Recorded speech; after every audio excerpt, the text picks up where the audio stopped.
গৌতম গম্ভীর এবং কলকাতা নাইট রাইডার্সের ট্রফি, এই দুইটা জিনিস যেন একই সূত্রে গাঁথা। এর আগে 2012 এবং 2014 সালে কলকাতা নাইট রাইডার্সকে শিরোপার স্বাদ দিয়েছিলেন গৌতম গম্ভীর। দীর্ঘ 10 বছর পর আবারও কলকাতা নাইট রাইডার্সে ফিরান তিনি এবং 2024-এও কলকাতা নাইট রাইডার্সকে উপহার দিলেন আরও একটি শিরোপা। তার হাত ধরেই হ্যাট্রিক শিরোপা জয় অর্জন করলো কলকাতা নাইট রাইডার্স।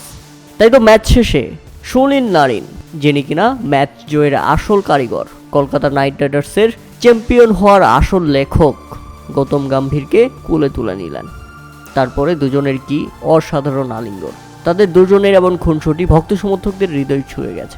একটা জিনিস নিয়ে সমালোচনা হচ্ছিল বেশ, কারণ গৌতম গম্ভীর মিচেল স্টার্ককে কিনেছিলেন প্রায় 25 কোটি টাকা দিয়ে।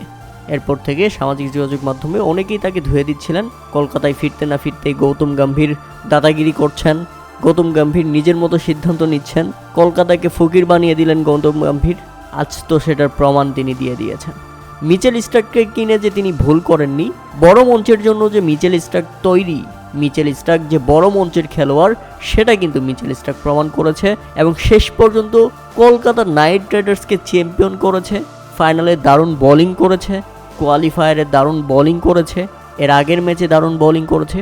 শুরুতে খারাপ করলেও শেষ দিকে মিচেল স্টার্ক যা করেছেন, একেবারে গৌতম গম্ভীরের হয়ে জবাব দিয়ে দিয়েছেন তিনি। আর এই গৌতম গম্ভীরকে ছাড়া যে কলকাতা নাইট রাইডার্সের দীর্ঘ 10 বছরের অপেক্ষা ছিল, সেটা কিন্তু তিনি ঘুচিয়ে দিয়েছেন।